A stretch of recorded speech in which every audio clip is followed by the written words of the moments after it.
Miriam Leitão dá uma verdadeira aula expondo toda a incoerência e hipocrisia do voto de Fux. E César Callejon rebate trecho do voto e mostra como o ministro viajou legal na maionese. Espia. O problema do voto do ministro Luiz Fux não foi ser divergente do ministro Alexandre de Moraes. Foi o fato de que ele foi contraditório com o próprio ministro Fux e foi contraditório por dentro. Ele é intrinsecamente contraditório. Então, eu vou explicar essas duas contradições.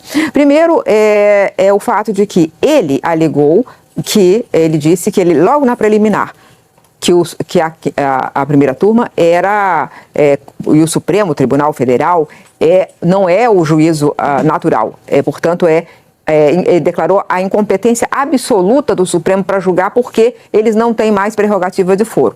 Lembrando que Alexandre Ramagem tem prerrogativa de foro, mas ele falou isso porque o presidente Bolsonaro não é mais presidente, então, é ex-presidente, então deveria ser a primeira instância. Isso já foi alterado. Mas ele não alegou em nenhum momento, quando ele condenou mais de 400 pessoas que jamais tiveram cargo público nesse grau a ponto de ter, em algum momento, prerrogativa de foro.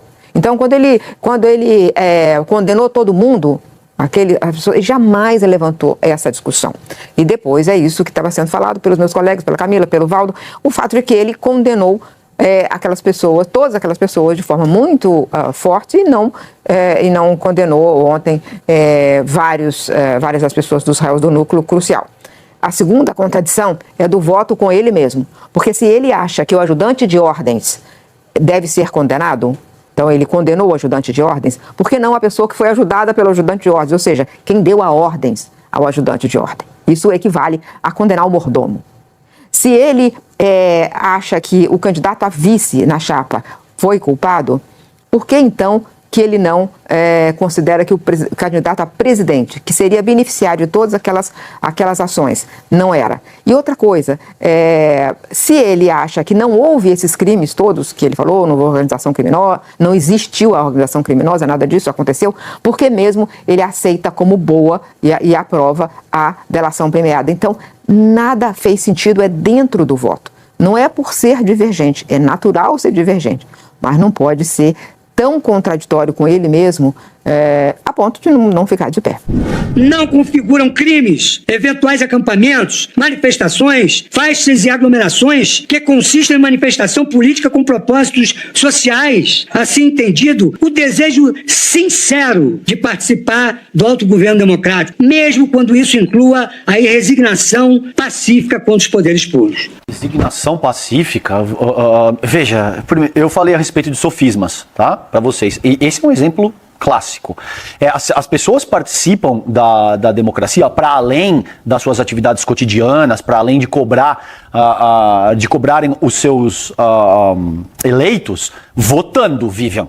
Você vai, vota, depois cobra o parlamentar ou a pessoa eleita e assim segue o jogo democrático. Agora, veja, e por que isso é um sofisma? Classificar esse tipo de atentado golpista, violento, que invade e quebra prédios públicos, colocando em risco, inclusive, a vida de muita gente. Porque, por exemplo, no Capitólio, o William, morreu gente. Aqui foi por muito pouco, ministro, que não morreu. Uma policial chegou a levar uma paulada na cabeça. Acho que não era nem paulada, porque era com uma barra de ferro na cabeça. Gente que foi jogada de um vão de 4, 5 metros de altura. Ou seja, foi por uma vírgula que não morreu gente. E o senhor ainda tem coragem de comparar isso com um exercício legítimo de democracia, de que essas pessoas estavam apenas exprimindo a vontade de participar do jogo democrático? Ora, elas participaram, elas votaram, essas pessoas. Por incrível que pareça, o aparato da Polícia Rodoviária Federal estava sendo utilizado em municipalidades nas quais o Lula tinha um número maior de votos. E agora vem essa história de que nós só estavam querendo participar do jogo democrático.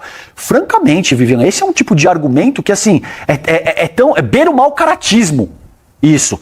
Dizer que as pessoas que estavam acampadas em frente aos quartéis e que estavam pedindo deliberadamente por um golpe de Estado, o George Washington, William, acharam um carro inteiro abarrotado de armas que ele pretendia distribuir para esses golpistas depois de que a bomba tivesse sido acionada, que eles tentaram acionar, inclusive, só não explodiu porque são profundamente incompetentes em tudo que fazem.